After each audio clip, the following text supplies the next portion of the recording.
Hello everyone, welcome to I Plus Training Solutions.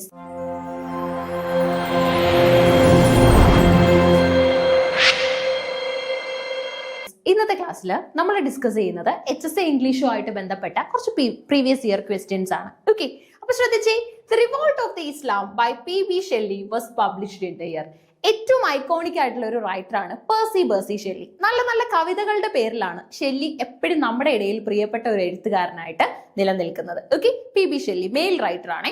So റൈറ്ററിന്റെ revolt of the Islam എന്ന് പറയുന്ന book publish ചെയ്ത വർഷമാണ് ചോദ്യം. ഓക്കെ, 1818, 1828, 1838, അതുപോലെ തന്നെ 1876. Okay, the revolt of the Islam by PB Shelley was published in the year. PB ഷെല്ലിയുടെ revolt of the Islam publish ചെയ്ത വർഷമാണ് ചോദ്യം. നോക്കിക്കേ, 1818, 1828, 1838, അതുപോലെ തന്നെ 1876. ഏതാണ് നിങ്ങൾക്ക് ഇതിന് ഉത്തരമായിട്ട് കണ്ടെത്താൻ സാധിക്കുന്നത്? ഒന്ന് നോക്കിക്കേ, ആലോചിച്ച് നോക്കിയേ, ഇതിന് ഏത് ഉത്തരം വരുമെന്ന്. നമ്മൾ ഇപ്പൊ ആലോചിക്കാൻ എടുക്കുന്ന സമയമുണ്ടല്ലോ, അതൊരിക്കലും നമുക്കൊരു നഷ്ടമല്ല. കാരണം ഇപ്പൊ ആലോചിച്ച് നമ്മൾ ഉത്തരങ്ങൾ കണ്ടെത്തി ഇപ്പൊ തന്നെ പഠിച്ചു കഴിഞ്ഞാൽ അത് നമ്മളിൽ രജിസ്റ്റേർഡ് ആയിരിക്കും. കാരണം നമ്മൾ ഇപ്പൊ ആലോചിക്കുന്നുണ്ടല്ലോ, പല ഐഡിയാസ് ഇരുന്ന് ആലോചിച്ച് ഏത് കോൺസെപ്റ്റിലായിരിക്കും വരുന്നത്. ഷെല്ലിയുടെ കവിതകൾ പഠിച്ചിട്ടുണ്ടാവും, കവിതകളുടെ കുറെ എണ്ണത്തിന്റെ ഒക്കെ ഇയർ ഓഫ് പബ്ലിക്കേഷൻ നിങ്ങൾക്ക് അറിയായിരിക്കും. അങ്ങനെ ഒരു അസസ്മെന്റ് നിങ്ങൾ നടത്തുന്നുണ്ട് അല്ലെ. അതിനുശേഷമാണ് ഇതിനുള്ള ഒരു ഉത്തരം കണ്ടെത്തുന്നത്, റിവോൾട്ട് ഓഫ് ദി ഇസ്ലാം എന്ന് പറയുന്ന വർക്കിനുള്ള ഉത്തരം കണ്ടെത്തുന്നത്. അതുകൊണ്ട് തന്നെ ഇത് തന്നെ ഇനി അടുത്ത നമ്മുടെ HSA പരീക്ഷയ്ക്ക്, മെയിൻ പരീക്ഷയ്ക്ക് ആവർത്തിച്ചു കഴിഞ്ഞുള്ള ഗുണം എന്താണ്? നമ്മൾ ഇപ്പൊ ആലോചിക്കാൻ എടുക്കുന്ന സമയം അവിടെ ഉപയോഗിക്കുന്നില്ല. കാരണം ഓൾറെഡി ഉത്തരം അറിയാമല്ലോ, വൺസ് രജിസ്റ്റേർഡ് ആണ്, നമ്മൾ ഉത്തരം ശരിയാക്കിയ ചോദ്യമാണ്. അതുകൊണ്ട് ഇപ്പൊ നിങ്ങൾക്ക് ചോദ്യങ്ങൾ കിട്ടുമ്പോൾ മാക്സിമം സ്വന്തമായിട്ട് ആലോചിച്ച് ഉത്തരം കണ്ടെത്തണം. 1818 ആണ് ഇതിന്റെ ശരി ഉത്തരം. 1818 the revolt of the Islam എന്ന പുസ്തകം. Okay, the revolt of the Islam by PB Shelley 1818 ആണ് കേട്ടോ. അടുത്ത നോക്കിക്കേ, 22ാമത്തെ ചോദ്യത്തിലേക്ക് നമ്മളൊന്ന് പോവാണേ. 22ാമത്തെ ചോദ്യം നമ്മുടെ പ്രൂഫോക്ക് ആൻഡ് അതർ ഒബ്സർവേഷൻസ് അല്ലെ. അപ്പൊ ഇത് ആരുടെ വർക്ക് ആണെന്നുള്ള രീതിയിലാണ്. Name the poet who wrote Prufrock and other observations which deals with the tedium and emptiness of the day. Okay, tedium എന്ന് പറഞ്ഞു കഴിഞ്ഞാൽ ബോർഡം. ഓക്കെ, അതായത് നമ്മൾ ഓരോ ദിവസവും അനുഭവിക്കുന്ന ഒരു ബോർഡം ഒക്കെ ഉണ്ടായിരിക്കുമല്ലോ. സോ അതിനെ കുറിച്ചൊക്കെ ഡിസ്കസ് ചെയ്യുന്ന പുസ്തകം, അതായത് name the poet who wrote Prufrock and other observations which deals with the tedium and emptiness of the day. Okay, അതായത് tedium and emptiness of the day ഒക്കെ ഡിസ്കസ് ചെയ്യുന്ന പ്രൂഫോക്ക് ആൻഡ് അതർ ഒബ്സർവേഷൻസ് എന്ന് പറയുന്ന book collection ആരുടെയാണ്? Okay, love song of J. Alfred Prufrock എന്ന് പറയുന്ന വളരെ famous ആയിട്ടുള്ള ഒരു ബുക്കും ഇതിന്റെ ഭാഗമാണ്, കവിതയും ഇതിന്റെ ഭാഗമാണ്. അത് മാത്രമായിട്ട് എടുത്തും ചോദിച്ചിട്ടുണ്ട് ഇതിനു മുമ്പ്. Love song of J. Alfred Prufrock. Love song of J. Alfred Prufrock. Okay, ഇതും ഈ പ്രൂഫോക്ക് ആൻഡ് അതർ ഒബ്സർവേഷൻസ് എന്ന കളക്ഷനകത്തുണ്ട് കേട്ടോ. അപ്പൊ ഇത് ആരുടെയാണ്? അതായത് ഈ സോങ്ങും ഈ പോമും അതുപോലെ തന്നെ ഈ കളക്ഷനും ആരുടേതാണ് എന്നതാണ് ചോദ്യം. നോക്കിക്കേ, George Eliot, TS Eliot, Ezra Pound, Cecil Day Lewis. അതാണ് C. Day Lewis. ഓക്കെ, അപ്പൊ ജോർജ് എലീറ്റിനെ കുറിച്ച് പറയാനാണെങ്കിൽ വളരെ ഫേമസ് ആയിട്ടുള്ള ഒരു വ്യക്തിയാണ് ജോർജ് എലീറ്റ്. ഒരുപാട് നല്ല കോൺട്രിബ്യൂഷൻസ് നടത്തിയിട്ടുണ്ട്. ഫീമെയിൽ റൈറ്റർ ആണ് എന്നുള്ളത് റൈറ്ററിന്റെ പ്രത്യേകതയാണ്. കാരണം വിക്ടോറിയൻ കാലഘട്ടത്തിൽ നമുക്ക് കിട്ടിയ ഏറ്റവും മികച്ച ഒരു സ്ത്രീ, ഓക്കെ, അല്ലെങ്കിൽ ഒരു പെൺ എഴുത്തുകാരി എന്ന വിശേഷണം നമ്മുടെ ജോർജ് എലീറ്റിനുള്ളതാണ്. TS എലിയറ്റ് എന്ന് പറഞ്ഞാൽ തോമസ് സ്റ്റേൺസ് എലിയറ്റ് ആണ്. എലിയറ്റിന്റെ പ്രത്യേകത എന്ന് പറയുന്നത് ഒരുപാട് നല്ല എസ്സേകള്, പോയിട്രി, നോവല്, ഡ്രാമ, ഇതൊക്കെ തന്നെയാണ്. ഓക്കെ, അതുപോലെ തന്നെ നമ്മുടെ എസ്ട്രാ പൗണ്ടിലേക്ക് വന്നു കഴിഞ്ഞാൽ ഇമേജസ് എന്ന് പറയുന്ന മൂവ്മെന്റ് ഉണ്ടല്ലോ, ഇമേജസത്തിന്റെ ഫൗണ്ടർ ആയിട്ടാണ് നമ്മൾ എസ്ട്രാ പൗണ്ടിനെ കൺസിഡർ ചെയ്യുന്നത്. എസ്ട്രാ പൗണ്ട് അറിയപ്പെടുന്നത് ഇമേജസത്തിന്റെ ഫൗണ്ടർ ആയിട്ടാണ്. ഓക്കെ, ഇമേജസത്തിന്റെ ഫൗണ്ടർ ആണ്. ഇനി സിസിൽ ഡേ ലീവിസിന്റെ പ്രത്യേകത എന്ന് പറയുന്നത് നോവലുകളാണ് കേട്ടോ.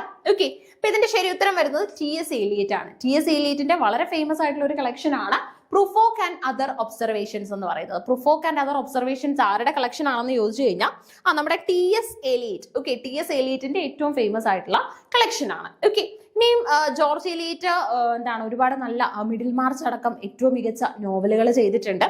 എസ്ട്രാ പൗണ്ടിലേക്ക് വന്നു കഴിഞ്ഞാൽ കവിതകളാണ് കേട്ടോ. കവിതകളിൽ ഇമേജസ് എന്ന് പറയുന്ന എലമെന്റ് ആഡ് ചെയ്യുന്ന രീതിയാണ് നമുക്ക് കാണാൻ പറ്റുന്നത്. അടുത്ത നോക്കിക്കേ, ഹെൻറി ഫീൽഡിംഗ്. ഇപ്പൊ നോക്കിക്കേ, നമുക്ക് ചാൾസ് ഡിക്കൻസ് മരിച്ച വർഷം ചോദിച്ചു, വേൾഡ്സ്വർത്ത് മരിച്ച വർഷം ചോദിച്ചു. ഇപ്പൊ നോക്കിക്കോ, ഹെൻറി ഫീൽഡിംഗ് അല്ലെ, നമ്മുടെ 4 വീൽസ് ഓഫ് ഇംഗ്ലീഷ് നോവൽ ഉണ്ടല്ലോ, അതിനകത്തിൽ ഉൾപ്പെടുന്ന ഏറ്റവും പ്രധാനിയാണ് one among the 4 wheels of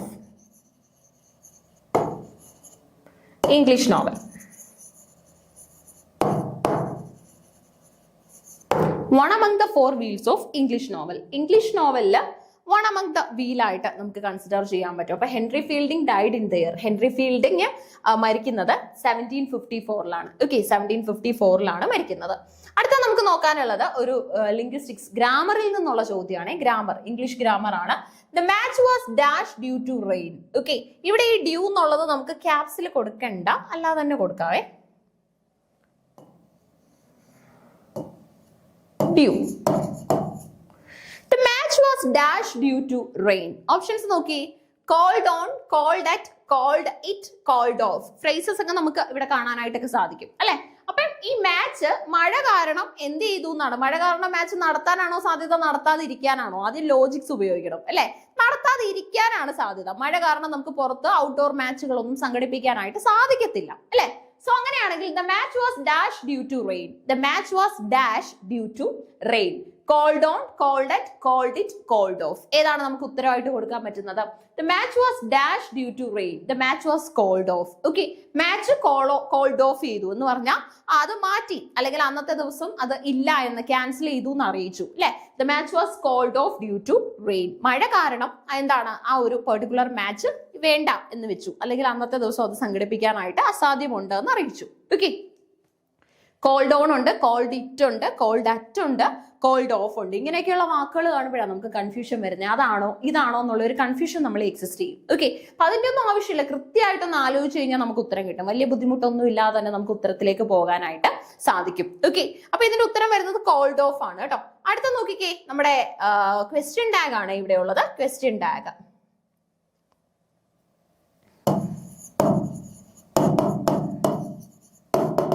question tag ആണേ. നോക്കിക്കേ, so you are resigning the job, are U? ആദ്യം ശ്രദ്ധിക്കേണ്ടത് എന്താ?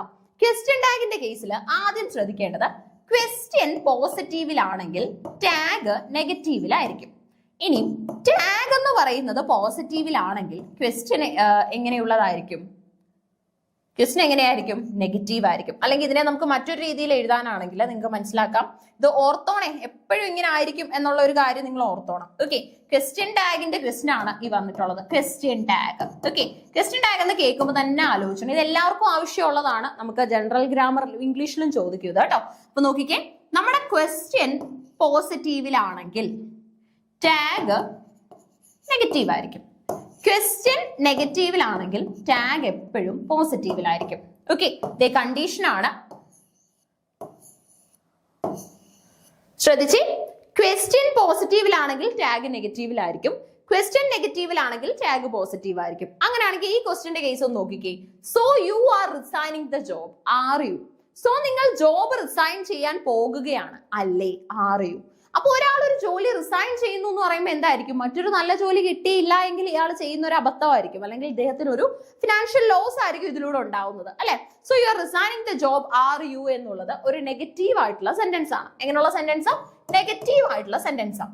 അങ്ങനെയാണെങ്കിൽ നമ്മുടെ ഈ നിയമപ്രകാരം ക്വസ്റ്റ്യൻ നെഗറ്റീവ് ആണെങ്കിൽ ടാഗ് എങ്ങനെയും പോസിറ്റീവ് ആയേ മതിയാവൂ. ഓക്കെ, ക്വസ്റ്റ്യൻ നെഗറ്റീവ് ആണെങ്കിൽ ടാഗ് എന്താണ്, എങ്ങനെയായിരിക്കണം? പോസിറ്റീവ് ആയിരിക്കണം. അത് കണ്ടീഷനാണ്. ഓക്കെ, എപ്പോഴെങ്കിലും ക്വസ്റ്റ്യൻ പോസിറ്റീവ് ആണെങ്കിൽ മാത്രമേ നമുക്ക് എന്ത് ചെയ്യാൻ പറ്റൂ? ടാഗിനെ കൂടെ നെഗറ്റീവ് ആക്കി എടുക്കാനായിട്ട് സാധിക്കത്തുള്ളൂ. ഓക്കെ, അപ്പൊ ഇവിടെ ഒന്ന് ശ്രദ്ധിച്ച്, so you are resigning the job, are U? അപ്പൊ ഇതിന് ഏതാ ഉത്തരം കൊടുക്കാൻ പറ്റുന്നത്? ഏതാ ഉത്തരം കൊടുക്കാൻ പറ്റുന്നത്? ആർ യു എന്നുള്ളതാണ്. Okay, so resigning the job, are U? ആ തന്നിട്ടുള്ള ആർ യു തന്നെയാണ് ഇതിന് ഉത്തരമായിട്ട് നമുക്ക് കൊടുക്കാനായിട്ട് സാധിക്കുന്നത് അല്ലെ. കാരണം there is no other way. aren't you എന്ന് ചോദിക്കാൻ പറ്റത്തില്ല, അല്ലെങ്കിൽ will you, won't you എന്നൊന്നും ചോദിക്കാൻ പറ്റത്തില്ല അല്ലെ. ആർ യു എന്നുള്ളത് തന്നെയാണ് അതിന്റെ ആൻസർ ആയിട്ട് നമുക്ക് എടുക്കാൻ പറ്റുന്നത്. ഓക്കെ, ഇപ്പൊ ഗ്രാമർ സെക്ഷൻ നോക്കിയിട്ട് പോണേ. ഇപ്പൊ നമുക്ക് വേറെയും ചോദ്യങ്ങൾ വരാം. ഇപ്പൊ ക്വസ്റ്റ്യൻ ടാഗിനകത്ത് തന്നെ വേറെയും നമുക്കിപ്പം എന്താണ്, ഈ ക്വസ്റ്റ്യൻ ടാഗിൽ അതുപോലെ തന്നെ ഇങ്ങനെ ഫ്രേസൽ വെർബ് വരുന്ന സമയത്ത് ടേക്ക് ഓഫ് വരാറുണ്ട്, ടുക്ക് ഓഫ് വരാറുണ്ട്, കോൾഡ് ഓഫും ഒക്കെ വളരെ കോമൺ ആണ് കേട്ടോ. കീപ് ഇറ്റ് വരാറുണ്ട്, കീപ് ഡൗൺ വരാറുണ്ട്, പല രീതിയിലുള്ളത് നമുക്ക് കാണാൻ പറ്റും. ഇപ്പൊ ടാഗിന്റെ കേസിലായാലും ഇതുപോലെ തന്നെയുള്ള ചോദ്യങ്ങളൊക്കെ നമുക്ക് റിപ്പീറ്റ് ചെയ്യാറുണ്ട്. ഓക്കെ, എപ്പോഴും ടാഗ് പോസിറ്റീവിലാണെങ്കിൽ ക്വസ്റ്റ്യൻ നെഗറ്റീവ് ആയിരിക്കും, ടാഗ് നെഗറ്റീവ് ആണെങ്കിൽ ക്വസ്റ്റ്യൻ എങ്ങനെയുള്ളതായിരിക്കും? പോസിറ്റീവ് ആയിരിക്കും. ആദ്യം നമുക്ക് കിട്ടുന്നത് ടാഗ് ആണോ ക്വസ്റ്റ്യൻ ആണോ? ക്വസ്റ്റ്യൻ ആണ്. അപ്പൊ ക്വസ്റ്റ്യൻ ആണ് ആദ്യം ചെക്ക് ചെയ്യേണ്ടത്, പോസിറ്റീവ് ആണോ നെഗറ്റീവ് ആണോ എന്ന്. അടുത്ത നോക്കിക്കേ, Ram speaks less in the forum, so Ram is. നമ്മുടെ വൺ വേർഡ് സബ്സ്റ്റിറ്റ്യൂട്ട്സ് ഉണ്ടല്ലോ, ഗീവ് വൺ വേർഡ് അല്ലെങ്കിൽ വൺ വേർഡ് സബ്സ്റ്റിറ്റ്യൂട്ട്സ് എന്ന് പറയുന്ന ഏരിയ. ഗീവ് വൺ വേർഡ് അല്ലെങ്കിൽ one word substitutes. Okay, give one word അല്ലെങ്കിൽ one word substitutes. Okay, Ram speaks less in the forum, so Ram is. Okay, Ram speaks less in the forum. Ram ഫോറത്തിൽ വളരെ കുറച്ച് മാത്രമാണ് സംസാരിക്കുന്നത്. So Ram എങ്ങനെയുള്ള ആളാണെന്നാണ് ചോദ്യം. അൺഇന്റലിജിബിൾ, reticent, garrulous, ബാനൽ. നമ്മൾ ഈ ഇൻട്രോവേർട്ട് എക്സ്ട്രോവേർട്ട് എന്നൊക്കെ കേൾക്കാറുണ്ട് അല്ലെ, അതുപോലെ നോക്കി. Ram speaks less in the forum, so Ram is unintelligible, reticent, garrulous, banal. ഇതിനേതാ നമുക്ക് ഉത്തരം കൊടുക്കാൻ പറ്റുന്നേ? ഏതാ റാമിന്റെ കേസിൽ ഉത്തരം കൊടുക്കാൻ പറ്റുന്നത്? റെറ്റിസെന്റ് ആണ് കേട്ടോ. റാം വളരെ കുറച്ചേ സംസാരിക്കുന്നു എന്നാണ് പറയുന്നത് അല്ലെ. ലിമിറ്റഡ് വേർഡ്സിന്റെ കാര്യമാണ് പറയുന്നത് അല്ലെ. Speaks limited words. ലിമിറ്റഡ് വേർഡ്സിന്റെ കാര്യമാണ് പറയുന്നത് അല്ലെ. Ram speaks less in the forum, so Ram is unintelligible, reticent, garrulous, banal. Okay, limited words ആണെങ്കിൽ നമുക്ക് പറയാൻ പറ്റുന്ന റെറ്റിസെന്റ് എന്നാണ്. റെറ്റിസെന്റ്. ഓക്കെ, ഒഫീഷ്യൽ സ്പേസിൽ, പബ്ലിക് സ്പേസിൽ വളരെ ചുരുക്കം മാത്രമാണ് സംസാരിക്കുന്നത്, വളരെ കുറച്ച് വാക്കുകൾ മാത്രമാണ് സംസാരിക്കുന്നത് എന്നുള്ള പോയിന്റിൽ നമുക്ക് ഇത് മനസ്സിലാക്കി എടുക്കാനായിട്ട് സാധിക്കും. ഓക്കെ ആണേ. Ram speaks less in the forum, so Ram is okay reticent ആണ്. അടുത്ത നോക്കിക്കേ. That words mean the quality of being honest and having strong moral principles, moral uprightness. Okay, അതായത് what that word അല്ല, what word ആണ് കേട്ടോ, sorry. What word means the quality of being honest and having strong moral principles and moral uprightness. Okay, അതായത് quality of being honest, സത്യസന്ധത, അതുപോലെ തന്നെ strong moral principles, നല്ല രീതിയിലുള്ള മൂല്യങ്ങളൊക്കെ. ഓക്കെ, അതായത് മോറലി നമ്മുടെ ജീവിതത്തിൽ നമ്മൾ പാലിക്കേണ്ട മൂല്യങ്ങളൊക്കെ മെയിൻറ്റെയിൻ ചെയ്യാറുണ്ട്. മോറൽ അപ്രൈറ്റ്നസ്, ഒരു കാരണവശാലും ധാർമ്മിക മൂല്യങ്ങൾ വിട്ട് കോംപ്രമൈസ് ചെയ്തുകൊണ്ട് ഈ വ്യക്തി നിൽക്കില്ല. അങ്ങനെയുള്ള ഒരാളിനെ നമുക്ക്, അല്ലെങ്കിൽ അങ്ങനെയുള്ള ഒരു ക്വാളിറ്റിയെ നമുക്ക് എന്താണ് പറയാൻ പറ്റുന്നത്? ഈ തന്നിട്ടുള്ളതൊക്കെ മനുഷ്യന്മാർക്കുള്ള ക്വാളിറ്റിയാണ് അല്ലെ. ഇന്റഗ്രിറ്റി ഉണ്ട്, വിർച്യു ഉണ്ട്, ഹോണസ്റ്റി ഉണ്ട്, റെക്റ്റിറ്റ്യൂഡ് ഉണ്ട് അല്ലെ. അപ്പൊ നമുക്ക് ഇതിൽ ഏതാണ് ഉത്തരം കൊടുക്കാൻ പറ്റുന്നത്? ഇത് കണ്ടല്ലോ, റെക്റ്റിസെന്റ് ആയിരുന്നു ഇല്ലെ, ഇത് റെക്റ്റിറ്റ്യൂഡ് എന്നാണ് കേട്ടോ. നോക്കിക്കേ. That words mean the quality of being honest and having strong moral principles and moral uprightness. Okay, strong ആയിട്ടുള്ള moral principles-ഉം moral uprightness-ഉം ഒക്കെ ഉള്ള ഒരു ക്വാളിറ്റിക്ക് എന്താ പറയാൻ പറ്റുന്നത്? Integrity, virtue, honesty, rectitude. ഏതാ ഉത്തരം കൊടുക്കാൻ പറ്റുന്നത്? Integrity, virtue, honesty, rectitude. ശരി ഉത്തരം വരുന്നത് ഇന്റഗ്രിറ്റി ആട്ടോ. ഇന്റഗ്രിറ്റി എന്ന് പറഞ്ഞ ഒരു മിക്സഡ് കോൺസെപ്റ്റ്, അതായത് കുറെ കാര്യങ്ങൾ ഒരുമിച്ച് ചേരുന്ന ഒന്നിനെയാണ് നമ്മൾ എന്തെന്ന് പറയുന്നത്? ഇന്റഗ്രിറ്റി എന്ന് പറയുന്നത്. കുറെ കാര്യങ്ങൾ അതിനകത്തിൽ ഒരുമിച്ച് ഉണ്ടായിരിക്കും. So that what word means the quality of being honest and having strong moral principles and moral uprightness. Integrity, virtue, honesty, rectitude. ശരി ഉത്തരം വരുന്നത് ഇന്റഗ്രിറ്റി ആണ്. ഇന്റഗ്രിറ്റി എന്ന് പറയുന്നത് ഒരു മിക്സഡ് ക്വാളിറ്റിയാണ്, കുറെ കാര്യങ്ങൾ കംപ്രൈസ്ഡ് ആയിട്ടുള്ള, കുറെ കാര്യങ്ങൾ ഉൾപ്പെടുത്തിക്കൊണ്ടുള്ള ഒരു ക്വാളിറ്റിയാണ് എന്ന് നമുക്ക് പറയാനായിട്ട് സാധിക്കും. ഓക്കെ, സോ അത് കൃത്യമായിട്ട് മനസ്സിലാക്കണം. അപ്പൊ Ram speaks less in the forum, അതിന്റെ ഉത്തരം വരുന്നത് റെറ്റിസെന്റ് ആയിരുന്നു. അതുപോലെ തന്നെ ഇങ്ങനെയുള്ള ഒരു മിക്സഡ് ക്വാളിറ്റി, മോറൽ അപ്രൈറ്റ്നസും പ്രിൻസിപ്പിൾസും ഹോണസ്റ്റി എല്ലാം നിറഞ്ഞ ഒരു ക്വാളിറ്റിയെ നമുക്ക് ഇന്റഗ്രിറ്റി എന്നാണ് പറയാനായിട്ട് സാധിക്കുന്നത്. ഇന്റഗ്രിറ്റി. അപ്പൊ ഇത്രയും ഉത്തരങ്ങൾ ജസ്റ്റ് ഒന്ന് നോക്കി വരാം.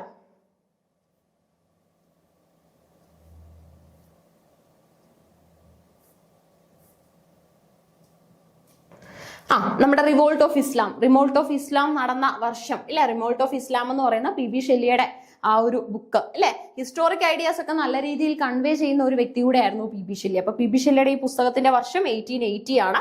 അടുത്തത് ഏത് റൈറ്റർ ആണ്, ഏത് പോയറ്റ് ആണ് പ്രൊഫോക്ക് ആൻഡ് അതർ ഒബ്സർവേഷൻസ് എഴുതിയിട്ടുള്ളതെന്ന് ചോദിച്ചു കഴിഞ്ഞാൽ നമ്മുടെ TS എലിയറ്റ് ആണ് കേട്ടോ. ഈ ഒരു വർക്കിനകത്തിലാണ് tedium and emptiness of the ഡേയെ കുറിച്ച് ഡിസ്കസ് ചെയ്യുന്നത്. അടുത്തത് ഹെൻറി ഫീൽഡിംഗ് മരിച്ച വർഷം. ഓക്കെ, ഇപ്പം നമ്മുടെ പ്രീവിയസ് ഇയർ ക്വസ്റ്റ്യൻസിനകത്ത് തന്നെ വേൾഡ്സ്വർത്തിൻ്റെത്, ചാൾസ് ഡിക്കൻസിൻ്റെത്, ഇപ്പൊ ഹെൻറി ഫീൽഡിങ്ങിൻ്റെത് ചോദിച്ചു. ഈ ഒരു സീരീസിൽ തന്നെ നമ്മൾ കണ്ടതാണ് അല്ലെ. ഇപ്പൊ നമ്മൾ നോക്കിയ 10-25 ചോദ്യങ്ങളിൽ തന്നെ 3 പേരുടെ ഇയർ ഓഫ് ഡെത്ത് ചോദിച്ചിരുന്നു. ആ 3 പേരുടെയും നമ്മൾ മനസ്സിലാക്കണം. ഇനിയും ഉള്ളവരുടെയും ചോദിക്കാൻ പോസിബിലിറ്റി ആണ്. എന്നാൽ എല്ലാ ഇയേഴ്സും കൂടെ നിങ്ങൾക്ക് പഠിച്ചു വെക്കാൻ പറ്റുന്നില്ല എങ്കിൽ പ്രീവിയസ് ഇയർ ചോദിച്ചതെങ്കിലും നമ്മൾ മനസ്സിലാക്കി പോണം. 1754 The match was dashed due to rain. അത് കോൾഡ് ഓഫ് ആണ് ഉത്തരം വരുന്നത്. So you are resigning the job, are you? Okay, so you are resigning the job. അതിന് are you ആണ് നമുക്ക് ഉത്തരം കൊടുക്കാൻ പറ്റുന്നേ. അടുത്ത നോക്കിക്കേ. Ram speaks less in the forum, so Ram is. Ram എങ്ങനെയുള്ള വ്യക്തിയാണ്? റെറ്റിസെന്റ് ആണ് കേട്ടോ. റെറ്റിസെന്റ്. അൺഇന്റലിജിബിളോ ഗാരുലസോ ബാനലോ ഒന്നും അല്ല നമുക്ക് പറയാനായിട്ട് സാധിക്കുന്നത്. റെറ്റിസെന്റ് ആണ്. അടുത്ത നോക്കിയേ, what words mean the quality of being honest and having strong moral principles and moral uprightness. Okay, integrity, virtue, honesty, rectitude. ഇതിന്റെ ഉത്തരം കൊടുക്കാൻ പറ്റുന്നത് ഇന്റഗ്രിറ്റി ആണ്. ഓക്കെ, ഇന്റഗ്രിറ്റി ആണ് ശരി ഉത്തരം. അടുത്ത നോക്കിക്കേ, to which subgroup of the Indo-European languages does the language Persian belong to? Okay, Indo-European family of languages എന്ന് പറയുന്നത് വളരെ പഴക്കം ചെന്ന ഏറ്റവും ഓൾഡസ്റ്റ് ആയിട്ടുള്ള ഒരു ലാംഗ്വേജ് ഫാമിലി തന്നെയാണ്.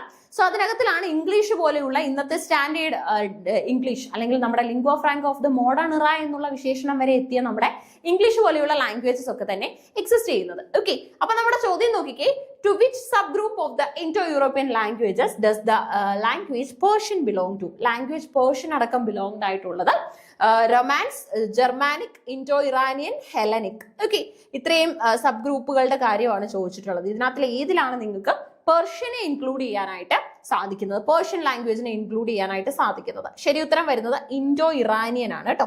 ഇൻഡോ ഇറാനിയൻ ഫാമിലിയിലാണ് നമുക്ക് പേർഷ്യൻ വരുന്നത്. Okay, so to which sub group of the Indo European language does the language Persian belong? Persian belonged ആയിട്ടുള്ളത് ഇൻഡോ ഇറാനിയനിലാണ് കേട്ടോ, ഇൻഡോ ഇറാനിയൻ. ഇനി അതുപോലെ തന്നെ നമ്മുടെ ഇംഗ്ലീഷിന്റെ കേസിൽ പല ചോദ്യങ്ങൾ ചോദിക്കാറുണ്ട്. ഇംഗ്ലീഷിന്റെ കേസിൽ പല ചോദ്യങ്ങൾ വരാറുണ്ട്. ഫോർ എക്സാമ്പിൾ, ഓൾഡസ്റ്റ് പീരീഡ് ഏതാന്ന് ചോദിച്ചു കഴിഞ്ഞാൽ ഓൾഡ് ഇംഗ്ലീഷ് പീരീഡ് ആണ്. ഇനി അതുപോലെ തന്നെ ഇതിനെ ഫോളോ ചെയ്ത് വരുന്നത് എന്താന്ന് ചോദിച്ചു കഴിഞ്ഞാൽ മിഡിൽ ഇംഗ്ലീഷ് പീരീഡ് ആണ്. ഓക്കെ, മിഡിൽ ഇംഗ്ലീഷ് പീരീഡ് ആണ്. ഇത് കഴിഞ്ഞു വരുന്നത് standard English period.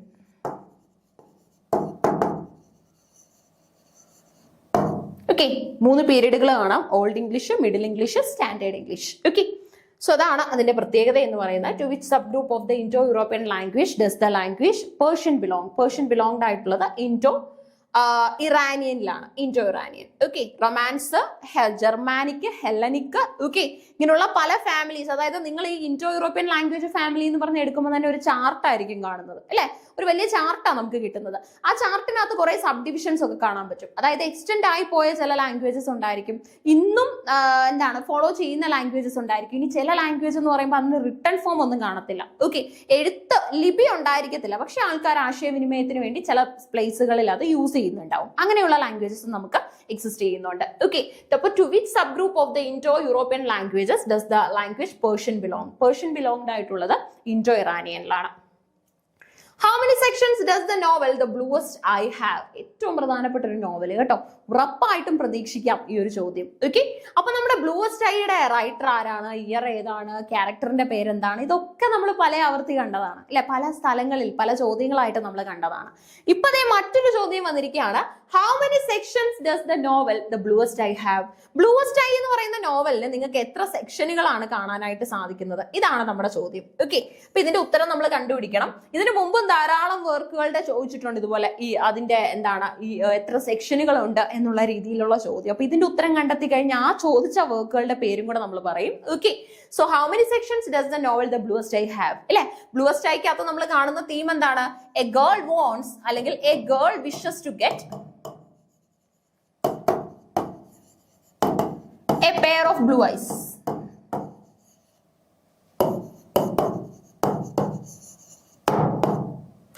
A girl wishes to get a pair of blue eyes. Okay, അപ്പൊ അതാണ് നമ്മൾ ഇവിടെ കാണുന്നത്. ഡിസ്ക്രിമിനേഷൻ അടക്കമുള്ള പ്രോബ്ലംസിൽ നിന്നും രക്ഷപ്പെടാൻ വേണ്ടിയാണ് ഈ കുട്ടി എന്ത് ചെയ്യുന്നത്? ആ പെയർ ഓഫ് ബ്ലൂ ഐസ് ഉണ്ടായിരുന്നുവെങ്കിൽ എന്ന് ആഗ്രഹിക്കുന്നത്. കാരണം അത്രയും ബ്യൂട്ടിക്ക് പ്രാധാന്യം കൊടുത്തിരുന്ന സൊസൈറ്റിയാണ് നമുക്ക് കാണാൻ പറ്റുന്നത്. അപ്പം ബ്ലൂവസ്റ്റ് ഐക്ക് 4 സെക്ഷൻ ഉണ്ട് കേട്ടോ, 4 സെക്ഷൻ ആ നോവലിന് നമുക്ക് കാണാൻ പറ്റും. ഇതുപോലെ തന്നെ നമ്മളോട് പാരഡൈസ് ലോസ്റ്റ് എന്ന കവിതയുണ്ടല്ലോ, പാരഡൈസ് ലോസ്റ്റ് ആരുടെ കവിതയാ? Paradise lost. ഇത് ആരുടെ നോവലാണ്? ടോണി മോറിസന്റെ ആണ് കേട്ടോ, ബ്ലൂവസ്റ്റ് ഐ. പാരഡൈസ് ലോസ്റ്റ് മിൽട്ടന്റെ ആണേ. ഇതിന് ആദ്യം 10 ബുക്കുകളായിരുന്നു ഉണ്ടായിരുന്നത്. പിന്നെ +2 എന്നുള്ള രീതിയിൽ ആഡ് ചെയ്ത് 12 ബുക്കിലേക്ക് മിൽട്ടൺ തന്നെ എണ്ണം എത്തിച്ചു. ഓക്കെ, ഇപ്പൊ പാരഡൈസ് ലോസ്റ്റ് എന്ന് പറയുന്ന ബുക്ക് മിൽട്ടന്റെ ആണ്, കവിതയാണ്. അപ്പൊ ഇതിന് ആദ്യം 10 ബുക്കുകളായിരുന്നു ഉണ്ടായിരുന്നത്. പിന്നെ 2 എണ്ണം കൂടെ ആഡ് ചെയ്തിട്ട്, 2 പാർട്ടും കൂടെ ആഡ് ചെയ്തിട്ട് 12 ബുക്കുകൾ എന്നുള്ള നമ്പറിൽ ആ പുസ്തകം എത്തിച്ചത് മിൽട്ടൺ തന്നെയാണ്. പിന്നെ അതുപോലെ തന്നെ നമ്മുടെ പിൽഗ്രിംസ് പ്രോഗ്രസ് ഉണ്ടല്ലോ, ക്രിസ്ത്യൻ എന്ന് പറയുന്ന വ്യക്തിയുടെ യാത്രയാണല്ലോ അതിനകത്ത് പറയുന്നത്. അതിന് എത്ര പാർട്ട് ഉണ്ടെന്ന് ചോദിച്ചു കഴിഞ്ഞാൽ പാർട്സ് 2 എണ്ണമാണ് കേട്ടോ. പാർട്സ് എത്ര എണ്ണം ഉണ്ടെന്ന് ചോദിച്ചാൽ 2 എണ്ണമാണ്. ഇനി അതുപോലെ തന്നെ നമ്മളോട് എപ്പോഴും ചോദിക്കുന്ന ചോദ്യമാണ് നമ്മുടെ വേസ്റ്റ്ലൻഡ് എന്ന് പറയുന്ന കവിത ഉണ്ടല്ലോ, വേസ്റ്റ്ലൻഡ്, ദി വേസ്റ്റ്ലൻഡ് ആരുടെ കവിതയാണ്? ദി വേസ്റ്റ്ലൻഡ് ഏലിയറ്റിന്റെ ആണ് അല്ലെ, TS ഏലിയറ്റിന്റെ കവിതയാണ്. അപ്പൊ ഈ TS ഏലിയറ്റിന്റെ വേസ്റ്റ്ലൻഡിന് എത്ര ഭാഗങ്ങൾ ഉണ്ടെന്ന് ചോദിച്ചു കഴിഞ്ഞാൽ 5 പാർട്ടാണ് കേട്ടോ. ഓം ശാന്തി എന്ന രീതിയിലാണ് ഈ കവിത അവസാനിക്കുന്നത്. 5 പാർട്ടുകളാണ് നമുക്ക് ഈ ഒരു നോവലിന് കാണാൻ പറ്റുന്നത്, സോറി പോമിന് കാണാൻ പറ്റുന്നത്. ഒറ്റ കവിതയ്ക്ക് 5 പാർട്ടുകൾ. ഓക്കെ, ഇത് രണ്ടും പ്രധാനപ്പെട്ട ചോദ്യങ്ങളായിരുന്നു. To which sub group of the Indo European languages does the language Persian belong? Persian belonged ആയിട്ടുള്ളത് ഇൻഡോ ഇറാനിയൻ ഫാമിലിയിലാണ് കേട്ടോ, ഇൻഡോ ഇറാനിയൻ ഫാമിലിയിലാണ്. അടുത്തത് how many sections does the novel the bluest eye have? Bluest ഐക്ക് എത്ര സെക്ഷനുകൾ ഉണ്ടെന്നാണ് ചോദ്യം. 8, 12, 2, 4. 8, 12, 2, 4. എത്ര സെക്ഷനുകൾ ഉണ്ട്? നമുക്ക് 4 സെക്ഷനുകളാണ് കാണാനായിട്ട് സാധിക്കുന്നത്. ഇനി ഒരു 30ാമത്തെ ക്വസ്റ്റ്യൻ ഉണ്ട്, അത് നമുക്കൊന്ന് നോക്കാം. In the opinion of E.M. Forster, okay, what is the only sound foundation for civilisation? For a civilisation, ഒരു സിവിലൈസേഷൻ, ഒരു ചേഞ്ച്, പോസിറ്റീവ് ചേഞ്ച്, അല്ലെങ്കിൽ നമുക്ക് ജീവിതത്തിൽ പുതിയ കാര്യങ്ങളൊക്കെ മനസ്സിലാക്കാൻ പറ്റുന്ന ഒരു ചേഞ്ചിനെയാണ് സിവിലൈസേഷൻ എന്ന് പറയുന്നത്. ഓക്കെ, അപ്പൊ നോക്കിക്കേ, in the opinion of Forster what is the only sound foundation for civilisation? സിവിലൈസേഷന് വേണ്ടിയുള്ള സൗണ്ട് ഫൗണ്ടേഷൻ എന്താണ്? Okay, state of sound state of economy, sound state of mind, sound state of education, sound state of morality. Okay, അപ്പം sound state of economy ഉണ്ട്, sound state of mind ഉണ്ട്, sound state of education ഉണ്ട്, sound state of morality ഉണ്ട്. Okay, അപ്പൊ ഇതിനകത്തിൽ നമുക്ക് സിവിലൈസേഷന് വേണ്ട ഏറ്റവും വലിയ സൗണ്ട് ഫൗണ്ടേഷൻ എന്താണ്, ഏറ്റവും ഇമ്പോർട്ടന്റ് ക്വാളിറ്റി എന്താണെന്നാണ് ഫോസ്റ്റർ ചോദിച്ചിട്ടുള്ളത്. ഓക്കെ, നോക്കിക്കേ, sound state of economy, sound state of mind, sound state of education, sound state of morality. ഏതാ നമുക്ക് ഉത്തരം കൊടുക്കാൻ പറ്റുന്നത്? എക്കോണമി എന്ന് പറയുമ്പോൾ നമ്മുടെ എക്കണോമിക് സ്പിയർ എന്താണ്, സാമ്പത്തിക അവസ്ഥയാണ് ഉദ്ദേശിക്കുന്നത്. മൈൻഡ് എന്ന് പറയുമ്പോൾ നമ്മുടെ സൈക്കി, നമ്മുടെ കോൺഷ്യസ്നെസ് ഒക്കെ അതിനകത്ത് വരുന്നുണ്ട്. എഡ്യൂക്കേഷൻ എന്ന് പറയുമ്പോൾ നമ്മുടെ വിദ്യാഭ്യാസവും അതിന്റെ രീതികളുമാണ്. അടുത്തത് സൗണ്ട് സ്റ്റേറ്റ് ഓഫ് മൊറാലിറ്റി ഉണ്ട്. സൗണ്ട് സ്റ്റേറ്റ് ഓഫ് മൊറാലിറ്റി എന്ന് പറഞ്ഞാൽ നമ്മുടെ മോറൽ വാല്യൂസ് ഒക്കെ ഉണ്ടല്ലോ, ഈ മോറൽ വാല്യൂസുമായിട്ടൊക്കെ ക്ലബ് ചെയ്ത് കുറെ കാര്യങ്ങളാണ്. മോറൽ വാല്യൂസ് എങ്ങനെയാണ്, അത് എങ്ങനെ മെയിൻറ്റെയിൻ ചെയ്യപ്പെടണം, ഇതിനെ കുറിച്ചൊക്കെയാണ് പറയുന്നത്. ഓക്കെ, അപ്പൊ in the opinion of E.M. Forster what is the only sound foundation for a civilisation? സിവിലൈസേഷന് വേണ്ടിയുള്ള sound foundation, sound state of economy, sound state of mind, sound state of education, sound state of morality. ശരി ഉത്തരം കൊടുക്കാൻ പറ്റുന്നത് mind ആണ് കേട്ടോ. നമ്മുടെ ഫോസ്റ്ററിന്റെ അഭിപ്രായത്തില് എന്താണ്, സൗണ്ട് സ്റ്റേറ്റ് ഓഫ് മൈൻഡ് ആണ് സിവിലൈസേഷന് നമുക്ക് ഏറ്റവും അത്യാവശ്യം എന്ന് പറയുന്നത്. ഓക്കെ, അതായത് നമ്മുടെ എന്താണ് ബാർബേറിയൻസ് എന്ന് വിശേഷിപ്പിക്കുന്ന അൺസിവിലൈസ്ഡ് ആയിട്ടുള്ള ചില രീതികളൊക്കെ ഉണ്ട് അല്ലെ. ഇപ്പൊ പണ്ടുണ്ടായിരുന്ന ആൾക്കാരെന്ന് പറയുന്ന അവരുടെ ബിഹേവിയറിലായാലും കാര്യങ്ങളിലായാലും ഒന്നും അത്ര പോളിഷ്ഡ് അല്ലായിരുന്നു, പക്ഷെ നമ്മളെക്കാൾ ഇന്നസെന്റ് ആയിരുന്നു എന്ന് നമുക്ക് പറയാൻ പറ്റും അല്ലെ. അതായത് വാട്ട് എവർ ദേ ഡിഡ്, അവരത് ഹൈഡ് ചെയ്യാതെയായിരുന്നു ചെയ്തുകൊണ്ടിരുന്നത് അല്ലെ. അവർ ചെയ്യുന്ന കാര്യങ്ങളിലെല്ലാം ഒരു ട്രാൻസ്പെറൻസി അവർ മെയിൻറ്റെയിൻ ചെയ്തിരുന്നു, അവരുടെ ആക്ഷൻസിലായാലും അവരുടെ ഡിസിഷൻസിലായാലും ഒക്കെ തന്നെ. സോ ഈ പറയുന്ന സിവിലൈസേഷന്റെ ഓപ്പോസിറ്റ് ആയിട്ടാണ് നമ്മൾ ബാർബേറിയൻ കൾച്ചർ, ബാർബേറിയൻസിനെ കൺസിഡർ ചെയ്യുന്നത്. നമ്മുടെ ഏർലി മാൻ ഒക്കെ ഉണ്ടല്ലോ, അവരെയൊക്കെ നമ്മൾ ബാർബേറിയൻസ് ആയിട്ടാണ് കാണുന്നത്. സോ അപ്പൊ ഫോസ്റ്റർ പറയാണ് സൗണ്ട് സ്റ്റേറ്റ് ഓഫ് സിവിലൈസേഷനിലേക്ക് നമുക്ക് അത്യാവശ്യം ഒരു നല്ല മൈൻഡ് തന്നെയാണ്. ഓക്കെ, നമുക്കൊരു ഓപ്പൺ മൈൻഡ് ഉണ്ടെങ്കിൽ മാത്രമേ ചേഞ്ചസിനെ റിസീവ് ചെയ്യാനായിട്ട് സാധിക്കൂ. അതായത് നല്ലൊരു ഓപ്പൺ മൈൻഡ് ഉണ്ടെങ്കിൽ മാത്രമാണ് നമ്മുടെ ചുറ്റും ഉണ്ടാകുന്ന ചേഞ്ചസിനെ നമുക്ക് എന്ത് ചെയ്യാൻ പറ്റുന്നത്, വാം ആയിട്ട് നമുക്ക് റിസീവ് ചെയ്യാൻ പറ്റുന്നത് അല്ലെ. പോസിറ്റീവ് ആയിട്ടുള്ള ചേഞ്ചസ് ഒക്കെയാണ് നമ്മുടെ ലൈഫിലേക്ക് ഉൾപ്പെടുത്തിക്കൊണ്ട് നമുക്ക് കൊണ്ടുപോകാനായിട്ട് സാധിക്കുന്നത്. ഓക്കെ, അപ്പൊ സൗണ്ട് സ്റ്റേറ്റ് ഓഫ് മൈൻഡ് ആണ് ശരി ഉത്തരവായിട്ട് വരുന്നത്. E.M. ഫോസ്റ്ററിന്റെ പ്രത്യേകത എന്ന് പറയുന്നത് ഒരുപാട് നല്ല ബുക്കുകളൊക്കെ ചെയ്തിട്ടുണ്ട്. അതുപോലെ തന്നെ നമ്മുടെ ഏറ്റവും പ്രധാനപ്പെട്ട passage to India, a passage to India എന്ന് പറയുന്ന വർക്ക് ഫോസ്റ്ററിന്റെ ആണ്. ഫോസ്റ്റർ ഇന്ത്യയുമായിട്ട് നല്ലൊരു ആത്മബന്ധം നിലനിർത്തിയിട്ടുണ്ടായിരുന്നു. അത് അദ്ദേഹത്തിന്റെ വർക്കുകളിലൊക്കെ തന്നെ നമുക്ക് റിഫ്ലക്ട് ചെയ്യുന്നത് കാണാനായിട്ട് സാധിക്കും. ഓക്കെ, അപ്പൊ അടുത്ത ചോദ്യം നോക്കിയാലോ. Mention the role of Manolin in the old man and the sea. ഏറ്റവും പ്രധാനപ്പെട്ട ഒരു കഥ അല്ലെ, അതാണ് നമ്മുടെ old man and the sea എന്ന് പറയുന്നത് അല്ലെ.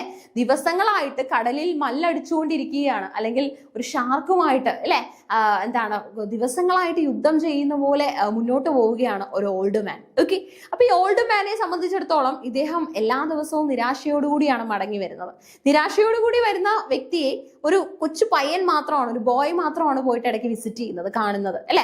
പിന്നെ നമ്മൾ കാണുന്നത് എന്താന്ന് വെച്ച് കഴിഞ്ഞാൽ ഈ ഒരു ബോയുടെ പ്രസൻസ് എന്ന് പറയുന്നത് ഈ ഓൾഡ് മാന് വലിയൊരു മോട്ടിവേഷനാണ്. ഓക്കെ, അതായത് എങ്ങനെ ആയിരിക്കണം അല്ലെങ്കിൽ എത്തരത്തിൽ എന്നൊക്കെയുള്ള രീതിയിൽ നല്ല നല്ല ചിന്താഗതികൾ കൊണ്ടുവരാനൊക്കെ ഈ വ്യക്തിയെ സഹായിക്കുന്നത് ഈ ഓൾഡ് മാനെ സഹായിക്കുന്നത് ഈ യങ് എന്താണ് ലാഡ് അല്ലെങ്കിൽ ഒരു ബോയ് ആയിരുന്നു. LED ലാഡ് എന്ന് പറഞ്ഞാലും ബോയ് എന്ന് തന്നെയാണ്. ഓക്കെ, അപ്പം മെനോലിന്റെ റോൾ എന്താണ്? Okay, Manolin in the old man and the sea. Old man and the സീക്ക് അതിലെ മെനോലിൻ എന്ന കഥാപാത്രത്തിന്റെ റോൾ എന്താണെന്നാണ് ചോദ്യം. Okay, Santiago's enemy, Santiago's enemy രണ്ടു വട്ടം ചോദിച്ചിട്ട് ഓപ്ഷനിൽ വന്നിട്ടുണ്ട് കേട്ടോ. സാന്റിയാഗോസ് സൺ, അതുപോലെ തന്നെ നമുക്ക് നൺ ഓഫ് ദി എബോവ് ആണ് ഇവിടെ ഉള്ളത്. ഓക്കെ, മെനോലിൻ ശരിക്കും സാന്റിയാഗോയുടെ എനിമി ആയിട്ടാണ് ഇവിടെ ആക്ട് ചെയ്യുന്നതെന്ന് നമുക്ക് മനസ്സിലാക്കാൻ പറ്റും. ഓക്കെ, അപ്പോൾ old man and the see വളരെ പ്രധാനപ്പെട്ട ഒരു പുസ്തകമാണ്. ഈ പുസ്തകത്തിന്റെ പ്രത്യേകത എന്ന് പറയുന്നത് നമുക്ക് കുറെ കാര്യങ്ങൾ ഇതിൽ നിന്നും ഉൾക്കൊള്ളാനും മനസ്സിലാക്കാനും ഒക്കെ വരുന്നുണ്ട്. അതായത് ലൈക്ക് എന്താണ്, ഇപ്പൊ ലൈഫിൽ നമുക്ക് നമ്മുടെ മുന്നിൽ വരുന്ന പല ചാലഞ്ചസും പല കാര്യങ്ങളും ഒക്കെ തന്നെ ഇവിടെ നല്ല രീതിയിൽ കൺവേ ചെയ്യാനായിട്ട് റൈറ്റർ ശ്രമിച്ചിട്ടുണ്ട്. അടുത്ത നോക്കിക്കേ, the analysis of matter is a work by. Okay, so it's actually the analysis of matter. നമ്മുടെ ആ ഒരു ഇമ്പോർട്ടന്റ് തിങ് അല്ലെങ്കിൽ നമ്മുടെ ആ കോൺസെപ്റ്റിനെ നമ്മൾ അനലൈസ് ചെയ്യാനായിട്ട് പോവാണ്. ഓക്കെ, അപ്പൊ അനാലിസിസ് ഓഫ് മാറ്റർ എന്ന് പറയുന്നത് ആരുടെ വർക്കാണ്? Russell, Owen, Joseph Conrad, none of the above. ഏതാ നമുക്ക് ഉത്തരം കൊടുക്കാൻ പറ്റുന്നേ? Russell, Owen, Joseph Conrad, none of the above. Analysis of matter എന്ന പുസ്തകം ആരുടെയാണെന്ന് ചോദിച്ചു കഴിഞ്ഞാൽ ഏതായിരിക്കും ഉത്തരം പറയുന്നത്? Analysis of matter. The analysis of matter is a work by Russell, Owen, അതുപോലെ തന്നെ ജോസഫ് കോൺറാഡ് ഉണ്ട്. നൺ ഓഫ് ദി എബോവ് നമുക്ക് കാണാനായിട്ട് സാധിക്കും. ഏതാ ഉത്തരം കൊടുക്കാൻ പറ്റുന്നേ? റസലിന്റെ ആണ് കേട്ടോ. അനാലിസിസ് ഓഫ് മാറ്റർ എന്ന ബുക്ക് ആരുടെയാന്ന് ചോദിച്ചു കഴിഞ്ഞാൽ റസലിന്റെ ആണ്. റസലിന്റെ ഏറ്റവും പ്രധാനപ്പെട്ട പുസ്തകമാണ് എന്ന് നമുക്ക് മനസ്സിലാക്കാനായിട്ട് സാധിക്കും. ഇനി അതുപോലെ തന്നെ നമുക്ക് ഓവൻ ഉണ്ട്, അതായത് നമ്മുടെ വിൽഫ്രഡ് ഓവൻ. ഓക്കെ, ഒപ്പം തന്നെ നമ്മുടെ ജോസഫ് കോൺറാഡ് ഉണ്ട്. ഓക്കെ, ജോസഫ് കോൺറാഡിന്റെ ഒക്കെ പ്രത്യേകതകളും കൂടെ തിരിച്ചറിയണം. കോൺറാഡിന്റെ പ്രത്യേകത എന്ന് പറയുന്നത് ഇദ്ദേഹം വോയേജ് നോവലുകളായിരുന്നു എഴുതുന്നത്.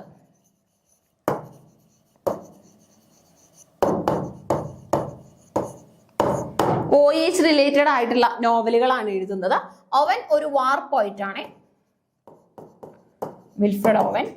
പിന്നെ റസലിലേക്ക് വന്നു കഴിഞ്ഞാൽ നമുക്ക് നല്ല നല്ല കോൺട്രിബ്യൂഷൻസ് കാണാൻ പറ്റും. കുറച്ച് എസ്സേസ് ഒക്കെയാണ് കൂടുതലായിട്ടും റസലിന്റേതായിട്ട് നമുക്ക് എക്സിസ്റ്റ് ചെയ്യുന്നത്. ഓക്കെ, അനാലിസിസ് ഓഫ് മാറ്റർ റസലിന്റെ ആണ്. ഏറ്റവും പ്രധാനപ്പെട്ട ഒരു പ്രോസ് വർക്കാണ് റസൽ ചെയ്തിട്ടുള്ളത്. റസൽ ചെയ്യുന്ന വർക്കുകൾക്കെല്ലാം തന്നെ എന്താണ് ഉള്ള ഒരു പ്രത്യേകത എന്ന് പറയുന്നത്, ഓൾറെഡി റൈറ്റേഴ്സ് ചെയ്തു വെച്ചിട്ടുള്ള പുസ്തകങ്ങളിൽ തന്റെ ഒപ്പീനിയൻ സ്റ്റേറ്റ് ചെയ്യുന്ന തരത്തിലാണ് റസൽ പുസ്തകങ്ങൾ എഴുതാറുള്ളത്. ഓക്കെ, സോ അത് ഈ ഒരു ബുക്കിന്റെ പ്രത്യേകതയാണ്. ഓക്കെ, അനാലിസിസ് ഓഫ് മാറ്റർ ആരുടെയാണെന്ന് ചോദിച്ചു കഴിഞ്ഞാൽ റസലിന്റെ ആണ്. ഇനി മറ്റൊരു പ്രത്യേകത, മാച്ചപ്പിലാണ് ചോദിക്കുന്നതെങ്കിൽ പോലും നിങ്ങൾക്ക് ഉത്തരം പറയാനായിട്ട് സാധിക്കണം. മാച്ചപ്പ് ആണെങ്കിലും പറയണം. ഓക്കെ, അപ്പൊ ശ്രദ്ധിച്ച്, നമ്മുടെ Santiago old man and the സീയിൽ നിന്ന് ചോദ്യം ഉണ്ടായിരുന്നു. ഓൾഡ് മാൻ ആൻഡ് ദ സീയിൽ നമ്മൾ കാണുന്നത് എന്താണെന്ന് വെച്ച് കഴിഞ്ഞാൽ ദിവസങ്ങളായിട്ടുള്ള ഒരു വ്യക്തിയുടെ അതിജീവനമാണ് അല്ലെ. അതുപോലെ തന്നെ അവസാനം നമ്മുടെ ഷാർക്കിനെ അല്ലെങ്കിൽ ആ ഒരു ബിഗ് ഫിഷിനെ, ജയന്റ് ഫിഷിനെ ഓൾഡ് മാന് കിട്ടിക്കഴിയുമ്പോൾ തീരത്തെത്തി കഴിയുമ്പോൾ കാണുന്നത് എന്താണെന്ന് വെച്ച് കഴിഞ്ഞാൽ ബാക്കി ഷാർക്കും അതുപോലെ തന്നെ ബാക്കിയുള്ള സീ ആനിമൽസും മീൻസ് ജയന്റ് ഫിഷുകളും ഒക്കെ തന്നെ ഇതിനെ ച്യൂ ചെയ്ത് അവസാനം അതിന്റെ ഒരു സ്കെലിറ്റൻ മാത്രമാണ് ആർക്ക് കിട്ടുന്നത്? നമ്മുടെ ഓൾഡ് മാന് കിട്ടുന്നത്. ഈ ഓൾഡ് മാൻ എന്ത് ചെയ്യാണ്? ഒരു റോപ്പ് വെച്ച് ഇതിനെ ഇങ്ങനെ പുള്ളി ചെയ്യാണ് അല്ലെ, കണ്ടിന്യൂസ് ആയിട്ട് പുള്ളി ചെയ്തിട്ട് അതിനെ സീഷോറിൽ അടുപ്പിക്കാനായിട്ടും എല്ലാവരും ഇതുവരെ തന്നെ എല്ലാവരും ദിവസങ്ങളായിട്ട് കളിയാക്കുകയായിരുന്നു അല്ലെ. അതായത് എന്നും അദ്ദേഹം പോവും, രാവിലെ പോവും, മടങ്ങി വരുന്നത് വെറും കൈയോട് കൂടിയായിരിക്കും അല്ലെ. അദ്ദേഹത്തിന്റെ നെറ്റ് എപ്പോഴും എങ്ങനെയായിരിക്കും? ബ്ലാങ്ക് ആയിരിക്കും. ബ്ലാങ്ക് നെറ്റോട് കൂടിയായിരിക്കും തിരിച്ചു വരുന്നത്. ഓക്കെ, പക്ഷെ ഇതോടുകൂടി അല്ലെങ്കിൽ ഇങ്ങനെയുള്ള ഒരു പോയിന്റിലൂടെ old man and the seal നമ്മൾ കാണുന്നത് ഒരു മനുഷ്യന്റെ ഡിറ്റർമിനേഷനാണ്. അതായത് എന്ത് സംഭവിച്ചാലും ആ വ്യക്തി അതിനോട് കൊടുക്കുന്ന ഒരു കമ്മിറ്റ്മെന്റ്, ഡിറ്റർമിനേഷൻ നമുക്ക് ഇവിടെ കാണാൻ പറ്റും. അതിനുശേഷമുള്ള അദ്ദേഹത്തിന്റെ ഒരു പോയിന്റ് ഓഫ് വ്യൂസ് ഇവിടെയുണ്ട്. ഓക്കെ, പിന്നെ ഫ്രോസ്റ്ററിന്റെ ഒരു ചോദ്യം നമുക്ക് ഉണ്ടായിരുന്നു. ഇത് നമുക്ക് പ്രതീക്ഷിക്കാം അടുത്ത പരീക്ഷയ്ക്കും. In the opinion of E.M. Forster, what is the only sound foundation for civilisation? അതൊരു പോസിറ്റീവ് മൈൻഡ് ആണ്. ഓക്കെ, ഒരു പോസിറ്റീവ് മൈൻഡിനെയാണ് ഏറ്റവും വലിയ ഫൗണ്ടേഷൻ ആയിട്ട് നമ്മൾ കൺസിഡർ ചെയ്യുന്നത്. ഓക്കെ, ഇതിനെ ഇദ്ദേഹം ഫ്രോസ്റ്റർ നമ്മുടെ പല ഐഡിയാസുമായിട്ട് ക്ലബ് ചെയ്തിട്ടുണ്ട്. അതായത് നമ്മുടെ സിഗ്ഫ്രഡ് സസൂണിന്റെ ഐഡിയാസ്, അതായത് വാർ പോയിന്റ് ഒക്കെയാണ്. അവിടെ അദ്ദേഹം ഈ പറയുന്ന മൈൻഡിന്റെ കോൺഫിഡൻസിനെ കുറിച്ച് പറയുന്നുണ്ട്. പിന്നെ നമ്മുടെ ഇപ്പൊ വന്ന റൈറ്റേഴ്സ് ഒക്കെ തന്നെ ഫ്രൂയിഡിന്റെ കോൺസെപ്റ്റുകളുമായിട്ട് ഈ ഒരു പുസ്തകത്തിനെ ക്ലബ് ചെയ്തിട്ടുണ്ട്. കാരണം ഈ ഒരു സ്റ്റേറ്റ്മെന്റിനെ ക്ലബ് ചെയ്തിട്ടുണ്ട്. കാരണം mind is everything, mind is the positive boosting power living in all of us എന്നൊക്കെയുള്ള പോയിന്റുകൾ സ്റ്റേറ്റ് ചെയ്തിട്ടുണ്ട്. അതും നമുക്ക് ഇവിടെ കാണാനായിട്ട് സാധിക്കും. പിന്നെ നമുക്ക് പ്രധാനമായിട്ടുണ്ടായിരുന്ന ക്വസ്റ്റ്യൻ എന്ന് പറയുന്നത് നമ്മുടെ ബ്ലൂ സ്റ്റൈയുടെ കാര്യം തന്നെയാണ്. ബ്ലൂ സ്റ്റൈക്ക് എത്ര പാർട്ടുകൾ ഉണ്ടായിരുന്നു എന്ന് ചോദിച്ചു കഴിഞ്ഞാൽ 4 പാർട്ടുകളാണ് ബ്ലൂ സ്റ്റൈക്ക് ഉള്ളത്. പിന്നെ പാരഡൈസ് ലോസിന് എത്ര പാർട്ട് ഉണ്ടെന്ന് ചോദിച്ചാൽ 12 എണ്ണമാണ് ഉള്ളത്. അതുപോലെ തന്നെ നമ്മുടെ പ്രധാനപ്പെട്ട പുസ്തകമായിരുന്നു നമ്മുടെ പിൽഗ്രിംസ് പ്രോഗ്രസ് അല്ലെ. പിൽഗ്രിംസ് പ്രോഗ്രസിന് എത്ര പാർട്ട് ഉണ്ടെന്ന് ചോദിച്ചു കഴിഞ്ഞാൽ 2 അതിന്റെ ഉത്തരവായിട്ട് വരുന്നത്. ഇനി അതുപോലെ തന്നെ പ്രതീക്ഷിക്കാവുന്ന ഒരു ചോദ്യമാണ് വേസ്റ്റ്ലൻഡ് അല്ലെ. വേസ്റ്റ്ലൻഡ് എന്ന് പറയുന്നത് T.S. എലിയറ്റിന്റെ കവിതയ്ക്ക് എത്ര പാർട്ട് ഉണ്ടെന്ന് ചോദിച്ചു കഴിഞ്ഞാൽ 5 ഭാഗങ്ങളാണ് ഉള്ളത്. ഓക്കെ, ബ്ലൂ സ്റ്റൈ ഒക്കെ ഇതുവരെ അങ്ങനെ ചോദിക്കാത്തതാണ്. പക്ഷെ ഇപ്പൊ കണ്ടിന്യൂസ് ആയിട്ട് കേറ്ററ്റിനും അതുപോലെ തന്നെ നമ്മുടെ PSC പരീക്ഷകൾക്കും ഓക്കെ ഇപ്പം HSST HSA ഒക്കെ വിളിക്കുന്ന സമയങ്ങളിൽ നമുക്കിത് കാണാനായിട്ട് ഈ ഒരു ചോദ്യം വരുന്നതായിട്ട് കാണാനായിട്ട് സാധിക്കും. പ്രീവിയസ് ഇയറിൽ ഇത് വന്നിട്ടുണ്ട്. ഓക്കെ, അപ്പൊ ആ നോവലും കൂടെ ഒന്ന് മനസ്സിലാക്കി വെക്കാനായിട്ട് ശ്രമിക്കണം. Thank you all of U.